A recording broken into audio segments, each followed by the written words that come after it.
20 साल से 3 बेटे और उनकी पत्नियां मां की सेवा कर रहे हैं संदूक के लिए। एक दिन जब मां ने संदूक खोला तो सबकी आंखें फटी रह गई। सावित्री देवी 75 साल की हो गई है। सावित्र देवी के 3 पुत्र हैं। सावित्री जी के पति का देहांत तब हो गया जब वो 55 वर्ष की थी। सावित्री जी एक छोटे से पुराने घर में रहती है, जिसको उनके पति ने ही बनवाया था। तीनों बेटे उनके साथ तो नहीं रहते, लेकिन ऐसा एक भी दिन नहीं रहता जब वो उनसे मिलने या उनकी सेवा करने नहीं आते हो। तीनों की पत्नियां भी दिन में आती है, यानी यूं ही समझ लीजिए कि उनका घर कभी खाली नहीं रहता, कोई ना कोई वहां उनकी सेवा चाकरी में लगा ही रहता है। 3 बेटों ने अलग अलग अपना घर बना रखा है।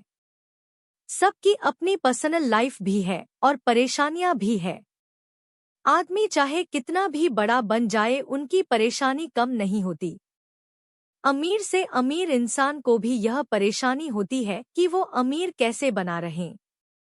तीनों बेटों ने कई बार जिद भी की मां उनके साथ जाकर वहां रहें, लेकिन उन्होंने कहा कि वो यही रहेगी।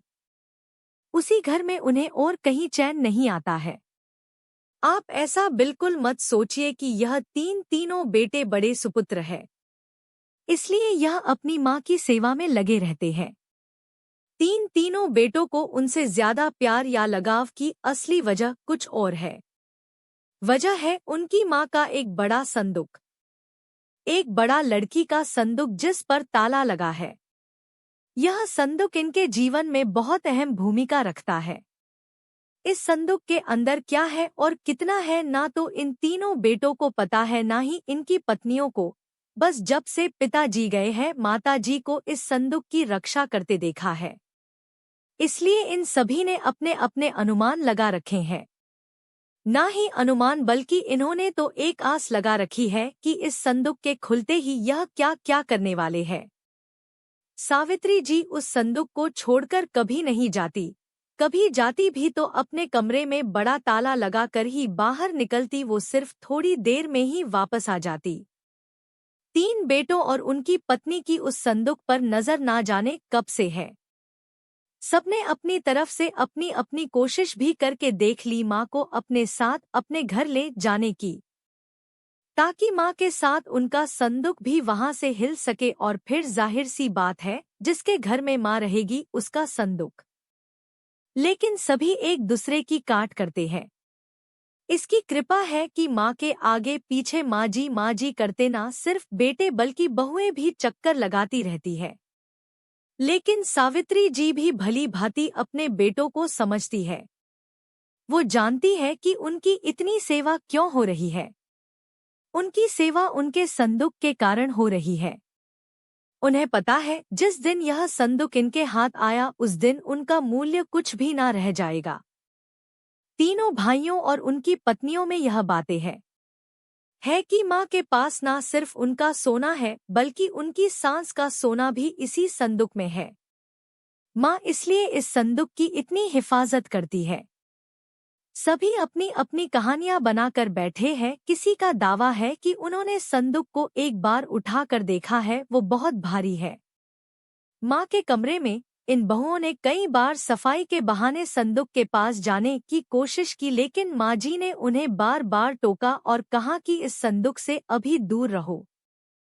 समय आने पर इस संदूक में क्या है तुम्हें अपने आप ही पता चल जाएगा। आखिर माँ की बात कौन टालता, और वो भी अभी तो कोई भी नहीं। बस उस समय के इंतजार में यह सब माँ का अच्छा बेटा और अच्छी बहू बनने की कोशिश कर रहे हैं। रात में कोई ना कोई माँ के घर में जरूर रुकता, लेकिन माँ जी उसे अपने कमरे में सोने नहीं देती थी। इस तरह सावित्री जी ने इस संदूक के सहारे 20 साल निकाल दिए। एक दिन माँ जी तबीयत थी नहीं थी। अक्सर जब तबीयत बिगड़ जाया करती थी तब उनके बेटे उन्हें अस्पताल ले जाने का कहते थे, लेकिन वो उसके लिए भी राजी नहीं होती थी। वो कहती थी कि डॉक्टर को यही बुलवा लो। उनके बेटे ऐसा ही करते थे।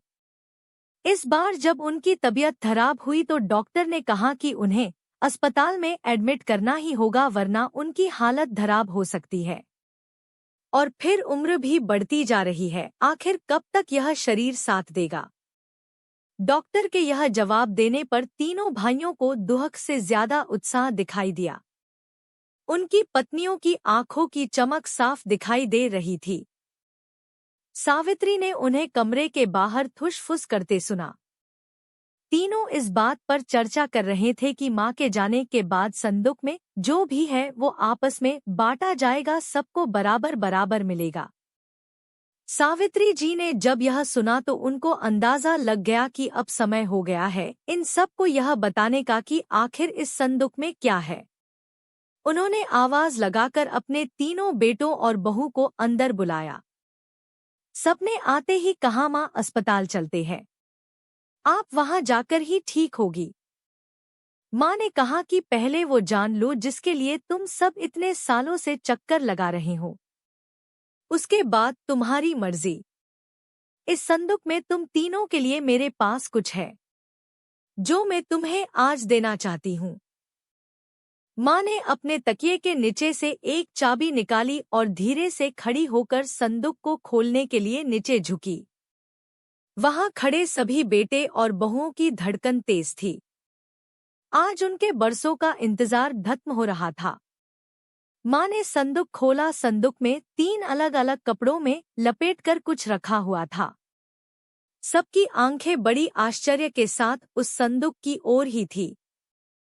मां ने कपड़े में लपेटा हुआ सामान आकर उठाने को कहा। तीनों बेटों ने एक एक सामान उठा लिया और उसे खोल कर देखा। कपड़ा खुलते ही कमरे में मौजूद हर एक इंसान का मुंह फटा का फटा रह गया। उन कपड़ों में से निकला एक भारी पत्थर। तीनों के हाथों में था एक एक पत्थर। यह क्या मां, इतने दिनों से तुम इन पत्थरों को संभाल कर रखी हुई थी और हमें बेवकूफ बना रही थी। हमने सोचा तुमने गहने संभाल कर रखे हैं। मां ने कहा, मैंने तुम्हें कब बेवकूफ बनाया? और गहने तो थे, बहुत थे, लेकिन कब किसके लिए कितने बेचे इसका मैंने हिसाब नहीं रखा। जब तुम्हारे पिता आखिरी समय में थे तब हमारे पास कुछ नहीं। हाँ, तुम तीनों ने शादी के बाद ऐसा मुंह फेरा। क्या तुम्हें पता है कि किस अभाव में उनका अंतिम समय गुजरा? पर उस समय भी उन्होंने तुम्हें कुछ नहीं कहा। उन्होंने उस समय भी मेरा सोचा। उन्हें पता था कि उनके जाने के बाद उनके बेटे मेरे साथ भी यही करने वाले हैं। इसलिए उन्होंने मेरे लिए इस संदूक का उपाय खोजा। देखो कितना सही उपाय दिया था। तुम लोगों को बेवकूफ बनाना या तुम लोगों से सेवा करना उनका मकसद था, ना मेरा। वो तो चाहते थे कि उनके जाने के बाद मैं अकेली ना रहूं। बेटे मेरे साथ हो, मेरी आंखों के सामने, बस यही इच्छा थी। अब मैं शायद ज्यादा ना रहूं, इसलिए मैंने तुम्हें सच बता दिया। सभी बेटे बहू अब कमरे से बड़बड़ाते हुए और गुस्से से निकले। करीब 1 घंटे तक मां के कमरे के बाहर ही सब एक दूसरे पर अपना गुस्सा निकाल रहे थे। बहस हो रही थी कि अब मां को अस्पताल ले जाना है कि नहीं, और ले जाएगा तो खर्चा कौन उठाएगा। मांझी अपने बिस्तर पर लेटी हुई सब सुन रही है। आपको यह कहानी कैसी लगी हमें कमेंट कर जरूर बताएं। इसी तरह की अच्छी कहानियां आप यहां पर पढ़ सकते हैं।